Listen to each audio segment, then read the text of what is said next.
Welcome to the promise academy guys. आज हम start करेंगे ओपीसी का, जो हमारा डेफिनेशन पिछले लेक्चर में छूट गया था या हमने किया नहीं था। हम आज वहाँ से स्टार्ट करेंगे। ये क्या लिखा हुआ है?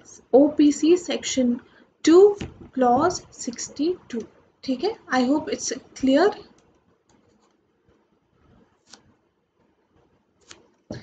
क्या लिखा हुआ है? Section 2 clause 62। ये कुछ डेफिनेशन के सेक्शन है जो आपको याद करने होंगे। 268 private company, 271 public company and 262 OPC. Okay, let's move further.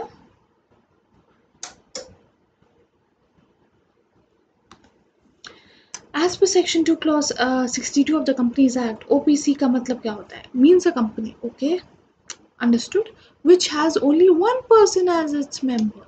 मतलब सिर्फ और सिर्फ एक पर्सन ही मेंबर है। And OPC shall have minimum one director. हमने पढ़ा था, ठीक है, ये डायरेक्टर्स वाले पॉइंट्स थे और ये मेंबर्स। ओपीसी में मिनिमम वन डायरेक्टर। ठीक है, आगे बढ़े। Therefore, OPC shall be registered as a private company. हमने पढ़ा था ओपीसी मतलब एक प्राइवेट कंपनी ही होती है जिसमें एक मेंबर होते हैं और मिनिमम एक डायरेक्टर रखा जा सकता है। विथ आगे बढ़ो आप।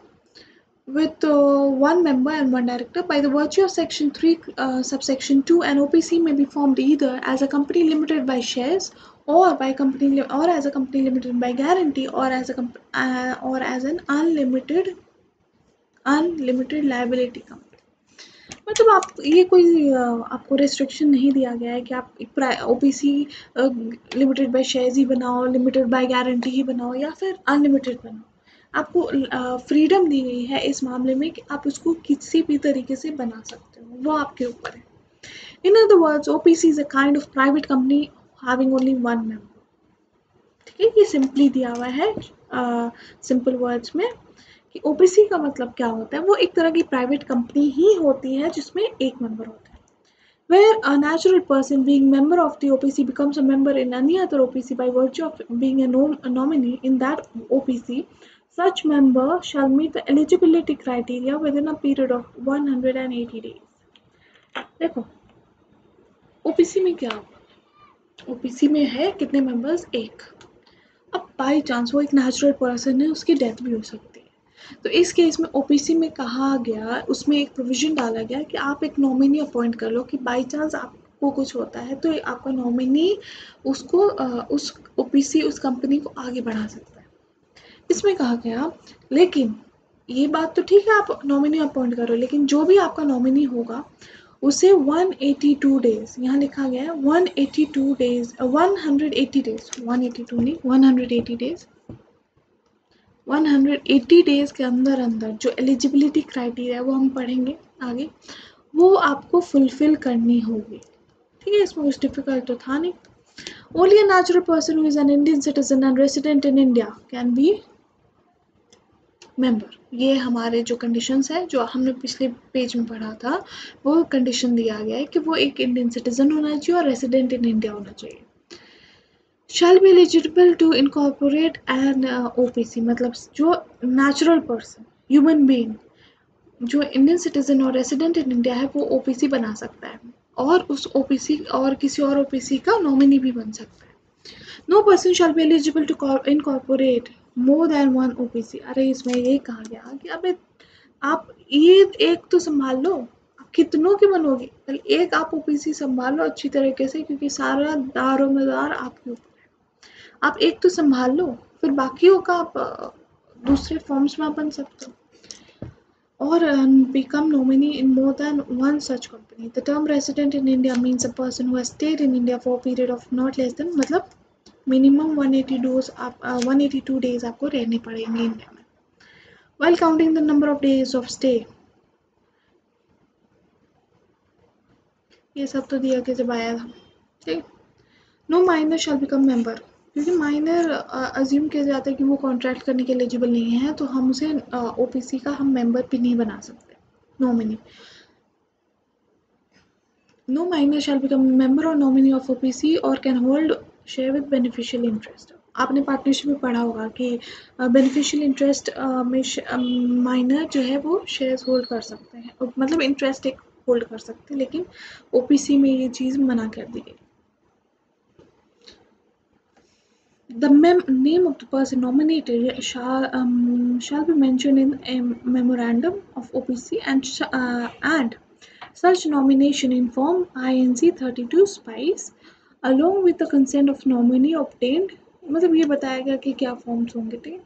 आप इस स्टेज पे अभी याद मत करो इसे। And fee shall be filed with the registrar at the time of incorporation of the company along with memorandum and articles. Such company cannot be incorporated or converted into a company under Section 8 of the Act. मतलब OPC section 8 company होनी नहीं चाहिए। Section 8 क्या होता है? Section 8 मतलब एक charitable purpose, एक नॉन प्रॉफिट ऑर्गेनाइजेशन, अपने आप देश की सेवा, सोसाइटी की सेवा करना चाहते हो तो आप ओपीसी सेक्शन 8 कंपनीज बना सकते हो, लेकिन एक ओपीसी सेक्शन 8 की तरह नहीं काम कर सकते। और दूसरा दिया गया है कि एक तरह आप बना लोगे ओपीसी और फिर सोचोगे कि मैं उसे कन्वर्ट करवा लेती हूँ सेक्शन 8 में, वो भी नहीं हो सकता। आप पहले तो बना ही नहीं सकते ओपीसी या सेक्शन 8, और अगर आपने बना दिया तो फिर आप उसे कन्वर्ट नहीं कर सकते। It can be converted into any other kind of company only if a period of 2 साल has expired। 2 साल मतलब हो गया आपको बने हुए, तभी आप कन्वर्ट करवा सकते हो, उससे पहले नहीं। And unless threshold limit of paid up share capital is increased beyond 50 lakh, मतलब आपको 50 लाख और it's average turnover during the relevant period exceeds 2 crore, ये आपको लिमिट याद रखनी होगी। 50 लाख आपका minimum paid up share capital हो गया है, और आपका सेल्स टर्नओवर मतलब सेल्स जो होती है वो आपका मिनिमम आपको एक्सीड करता है, मतलब 2 करोड़ से ज़्यादा होने चाहिए। ये इक्वल्स टू नहीं होगा, सिर्फ 2 करोड़ होगा। बेनिफिट्स क्या है? इतना चीज़ें दी गई है, बेनिफिट्स क्या है वो भी देख लेते हैं।